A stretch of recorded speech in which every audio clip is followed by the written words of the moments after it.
सूरज कहने लगी, महाराज मेरी बात कान खोल करके सुन लीजिए। क्या? जब तक मेरी सौतन मेरे महलों में है तब तक मैं इस महल के अंदर कदम तक नहीं रखूंगी। जब इस मेरी सौतन को आप घर से बाहर निकाल दोगे तभी मैं इस महलों के अंदर कदम रखूंगी। मेरी बात सुनो महाराज, कि मैं पग न रखूंगी तेरे अंगना, वो सुन ले मेरे प्यारे सजना, पहले निकालो मेरी सौतन को, घर मत रखना मेरी सौतन को, घर मत रखना मेरी सौतन को।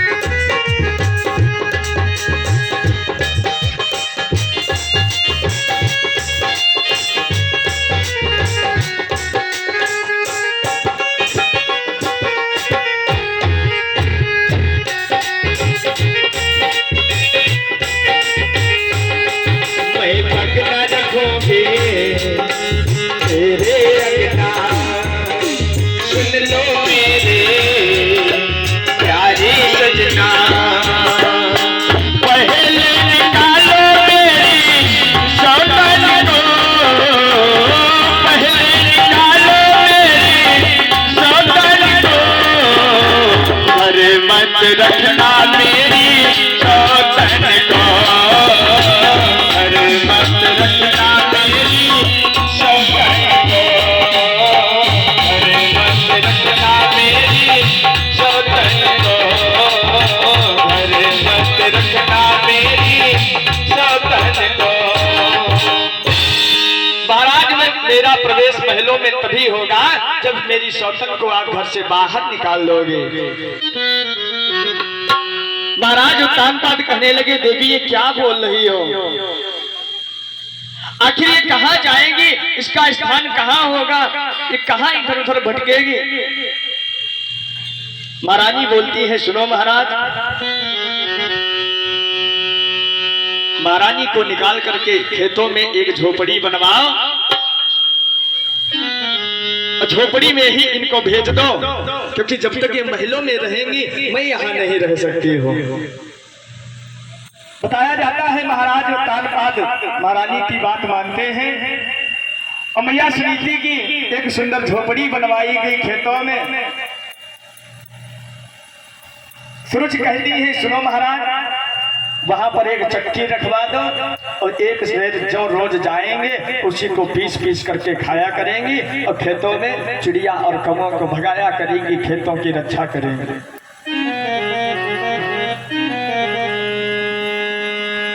आज महाराज उत्तानपाद की आंखों में आंसू भरे हैं लेकिन कुछ बोल ना सके बेचारे।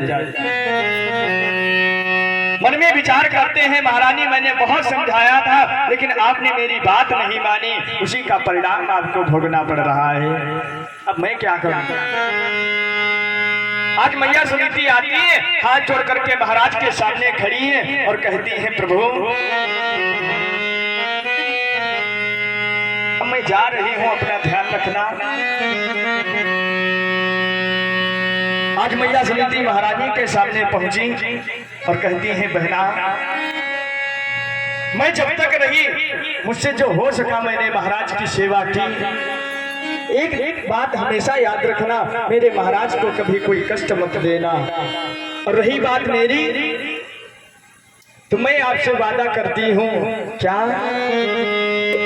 कि तेरा सुहाग बहना मन में न लाओगे, तेरा सुहाग बहना मन में न लाओगे, छोड़ के महल को मैं खेत चली जाऊंगी, बहन मैं तुझसे बहुत दूर चली जाऊंगी, बहन मैं तुझसे बहुत दूर चली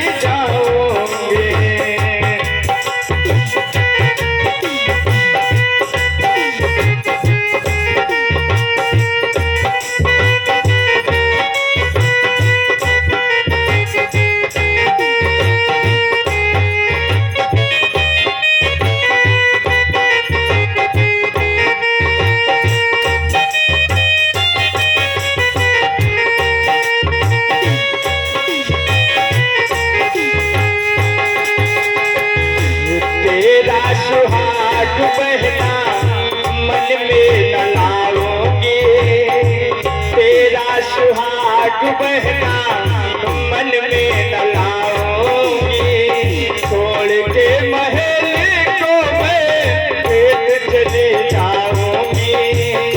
महल मैं तुझसे बहुत दूर चली जाऊंगी, महल मैं तुझसे बहुत दूर चली जाऊंगी। आज मैया सुनीति महाराज से विदाई लेकर के खेतों में जाती है, खेतों में आराम से रह रही है। एक शेर जौ रोज जाते हैं, मैया सुनीति अपने हाथों से पीसती है, उसकी रोटी बनाती हैं, खाती हैं।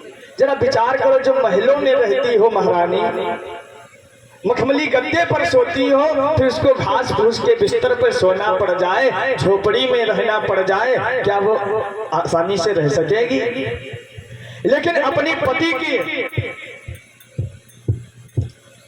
तरफ ध्यान करते हुए कि मेरे पति का वंश आगे कैसे भी बढ़ जाए, मेरे पति को कोई कुछ ना कहे, इसके बदले में आज महारानी कितने कष्ट उठा रही है, बंधुओं कोई वर्णन नहीं है।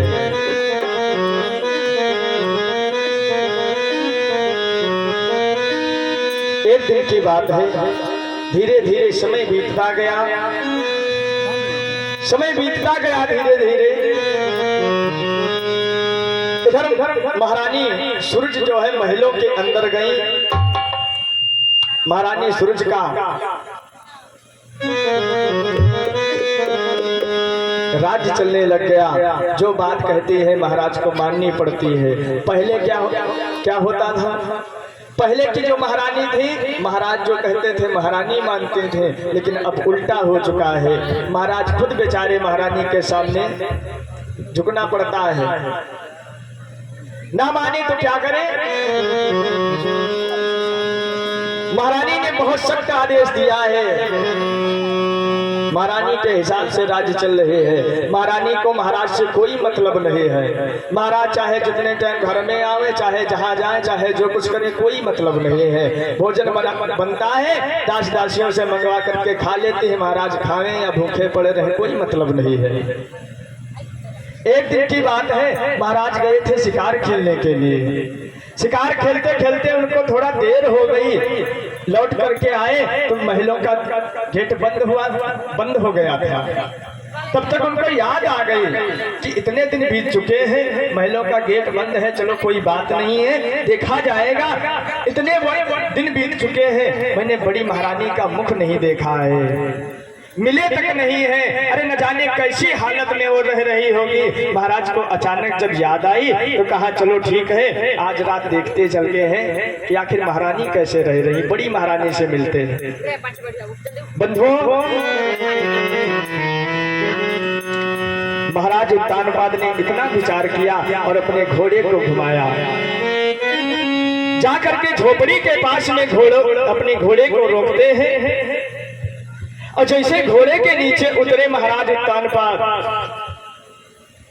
कुटिया के सामने गए, जहां पर कुटिया बनी हुई थी, कुटिया के सामने गए, बाहर जाकर के रुक गए, खड़े हो गए। अंदर से एक धीमी धीमी आवाज आ रही थी। महाराज उत्तानपाद ने मन में विचार किया कि आखिर ये आवाज कैसी आ रही है। महाराज थोड़ा ध्यान लगा करके, कान लगा करके सुनने लग गए कि आखिर सुने कि क्या हो रहा है अंदर। जब ध्यान लगा करके सुना तो अंदर से बहुत मीठी आवाज आ रही थी, बहुत करुण भरी आवाज आ रही थी कि मेरी छोटी सी मड़ैया में आओ मेरे नाथ, हाँ आओ मेरे नाथ, मेरी छोटी सी मड़ैया में आओ मेरे नाथ, हाँ आओ मेरे नाथ,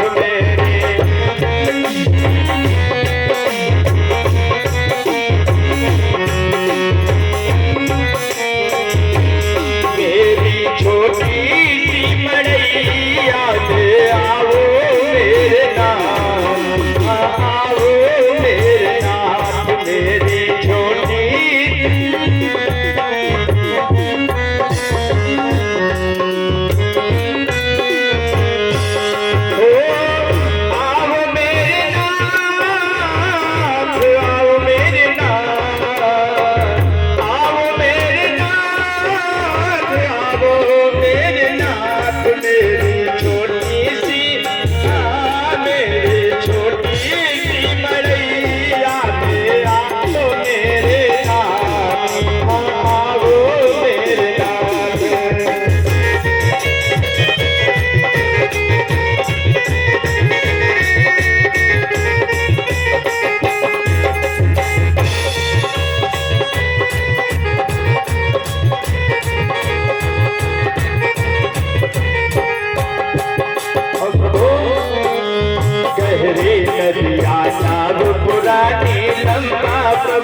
किनारा है गहरी नदिया,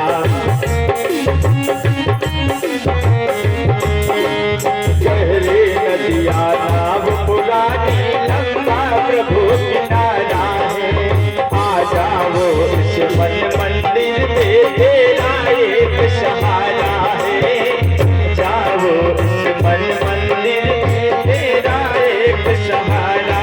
मेरी छोटी सी, हाँ मेरी छोटी सी मड़ैया में आओ मेरे नाथ, आओ मेरे नाथ मेरे।